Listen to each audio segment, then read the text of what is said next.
पिछले कुछ दिनों से जिस तरह से जनता को फ्री में मिलने वाली सुविधाओं का विरोध किया जा रहा है, जिस ज़बरदस्त तरीके से विरोध किया जा रहा है, कहा जा रहा है कि अगर सरकारें जनता को फ्री में सुविधाएं देगी तो सरकारें कंगाल हो जाएंगी, देश के लिए बहुत आफत पैदा हो जाएगी, इन सारी फ्री की सुविधाओं को बंद किया जाए।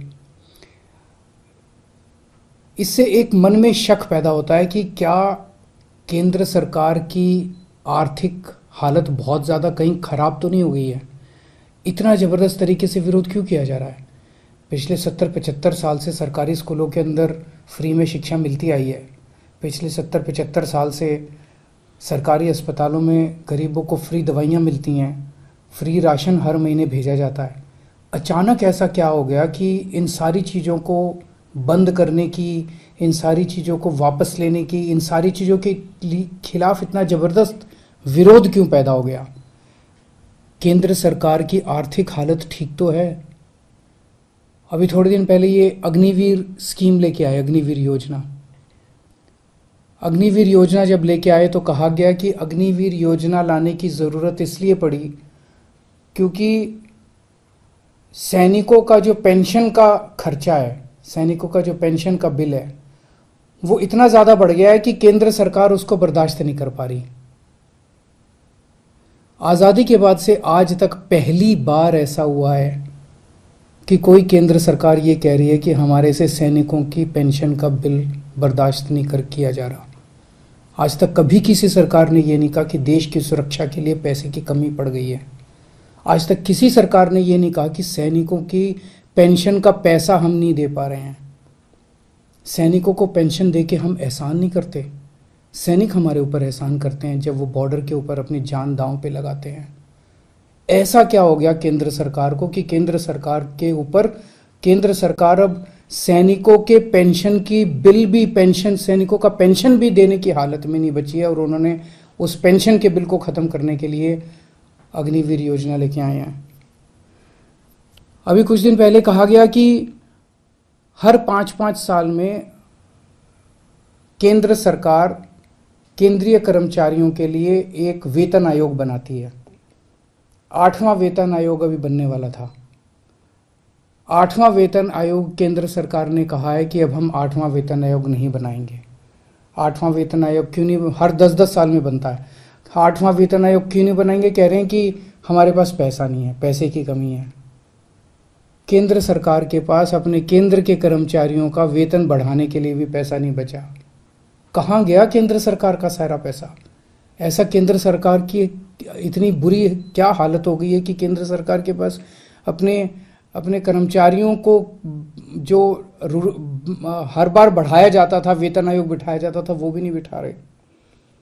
मनरेगा, देश के गरीब से गरीब आदमी जिसके घर में कुछ भी नहीं होता, उस व्यक्ति को सरकार साल में 100 दिन की दिहाड़ी का पैसा देती है। 100 दिन का काम देती है और फिर 100 दिन का पैसा देती है दिहाड़ी के हिसाब से। केंद्र सरकार कह रही है हमारे पास वो पैसा भी नहीं है देने के लिए। पिछले साल के मुकाबले इस साल उस पैसे में 25% की कटौती कर दी गई है।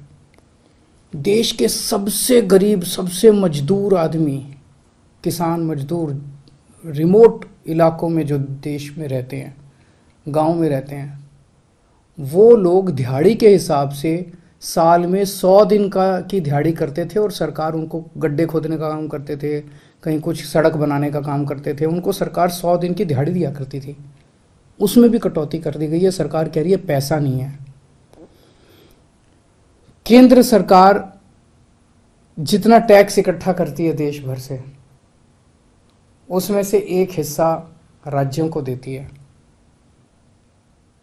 अभी तक ये था कि 42% उस टैक्स का हिस्सा राज्यों को देना होता था। पिछले कुछ वर्षों में ये भी घटा के 29-30% कर दिया गया है। राज्यों को जो पैसा केंद्र सरकार देती है उसकी भी कमी कर दी गई है। कह रहे हैं पैसा नहीं है। आखिर गया कहाँ केंद्र सरकार का सारा पैसा। 2014 में जितना टैक्स इकट्ठा करती थी केंद्र सरकार, उससे तो दुगना तिगुना टैक्स इकट्ठा हो रहा है आज की डेट में। ये सारा पैसा जा कहां रहा है? आज़ादी के बाद से आज तक, अब 75 साल मना रहे हैं हम आज़ादी के, पहली बार एक गरीब आदमी की गेहूं और चावल के ऊपर टैक्स लगाया गया, खाने पीने की चीज़ों पे टैक्स लगाया गया है। कभी नहीं लगाया, किसी सरकार ने नहीं लगाया। सबसे क्रूर चीज है ये। एक बिल्कुल गरीब आदमी, एक भिखारी जिसका कुछ नहीं होता, वो भी मार्केट से जब गेहूं और चावल अब खरीद के लाएगा, उसको उस पर टैक्स देना पड़ेगा। किसी सरकार ने इतना क्रूर कदम नहीं उठाया था। गेहूं पे टैक्स लगा दिया, चावल पे टैक्स लगा दिया, गुड़ के ऊपर टैक्स लगा दिया, शहद पे टैक्स लगा दिया, छाछ पे टैक्स लगा दिया, लस्सी पे टैक्स लगा दिया, दही पे टैक्स लगा दिया, पनीर पे टैक्स लगा दिया। क्या जरूरत पड़ गई? क्या ऐसी क्या हालत हो गई केंद्र सरकार की कि गरीब से गरीब आदमी की खाने के ऊपर टैक्स लगाने की नौबत आ गई, जो आज तक 75 साल में कभी नहीं हुआ था। और केंद्र सरकार ने पेट्रोल और डीजल के ऊपर इतना टैक्स लगा रखा है, हर रोज बताते हैं 1000 करोड़ रुपए का, 1000 करोड़ रुपए की पेट्रोल और डीजल से टैक्स पे आमदनी होती है। साल में लगभग 3.5 लाख करोड़ रुपए की आमदनी होती है केंद्र सरकार की, पेट्रोल और डीजल पे जो टैक्स लगा रखा है। कहां गया ये सारा पैसा? और अब कह रहे हैं कि सारी जितनी सुविधाएं जनता को फ्री में मिलती हैं वो बंद होनी चाहिए। सारे सरकारी स्कूल या तो बंद किए जाएं और या सारे सरकारी स्कूलों में बच्चों से फीस ली जाए, ऐसा कह रहे हैं ये लोग। आप सोच के देखो, अगर सरकारी स्कूलों में फीस लगने लग गई, देश के कोने कोने के अंदर सरकारी स्कूल, वैसे ही सरकारी स्कूलों के अंदर पढ़ाई खराब है, और अगर सरकारी स्कूलों में फीस लगने लग गई तो बच्चे को तो कोई नहीं पढ़ा पाएगा। आधे से ज्यादा बच्चे इस देश के अनपढ़ रह जाएंगे। देश आगे कैसे बढ़ेगा? कह रहे हैं कि सारे सरकारी अस्पतालों के अंदर अब पैसे लगने चाहिए, सरकारी अस्पतालों में जो फ्री का इलाज होता है वो बंद होना चाहिए। सरकारी स्कूलों से मेरे को याद आया कि कई राज्य सरकारों ने अब सरकारी स्कूलों में फीस लगा भी दी है। मैंने मीडिया में खबरें पढ़ी हैं कि एक राज्य के अंदर 120 रुपये महीना फीस लगा दी है, एक राज्य के अंदर 500 रुपये महीना फीस लगा दी है। कहां से लाएगा एक गरीब आदमी 500 रुपये महीना अपने बच्चों को पढ़ाने के लिए? अब ये सारे देश के अंदर सरकारी अस्पतालों के अंदर कह रहे हैं कि सरकारी अस्पतालों में बिना पैसे दिए इलाज नहीं होगा। गरीब आदमी के पास इलाज कराने के पैसे नहीं है, वो कहां से लाएगा पैसे इलाज कराने के लिए? और जिसके पास पैसे नहीं है उसका इलाज नहीं होगा। मर जाएंगे गरीब लोग इस देश के। और अब ये कह रहे हैं कि राशन भी, फ्री का राशन भी बंद होगा। फ्री नहीं होना चाहिए, फ्री का राशन भी बंद कर देना चाहिए। 75 साल तक जितनी केंद्र सरकारें आई, किसी को ऐसा घाटा नहीं हुआ कि फ्री का राशन बंद कर दिया गया। कब से मिल रहा है फ्री का राशन? कब से? राशन की दुकानें कब से हैं? अब ये फ्री का राशन भी बंद करना चाहते हैं। प्रश्न उठता है, ये सारा पैसा केंद्र सरकार का गया कहां? 2014 में लगभग केंद्र सरकार का 20 लाख करोड़ का बजट होता था। आज केंद्र सरकार का लगभग 40 लाख करोड़ का बजट है। तो ये सारा पैसा जा कहां रहा है? इन्होंने अपने दोस्तों के, इन्होंने बहुत सुपर रिच लोगों के, जो अरबपति लोग हैं, ऐसे ऐसे लोगों के इन्होंने 10 लाख करोड़ रुपए के कर्जे माफ कर दिए। सरकारी पैसे से इन्होंने, इनमें जितने के कर्जे माफ किए, कई इनके दोस्त हैं। सरकारी पैसे से इन लोगों ने सुपर रिच लोगों के, अरबपति लोगों के 10 लाख करोड़ रुपए के कर्जे माफ कर दिए। किसी के 7,000 करोड़ रुपए माफ कर दिए, किसी के 10,000 करोड़ रुपए माफ कर दिए, किसी के 5,000 करोड़ रुपए माफ कर दिए। क्यों?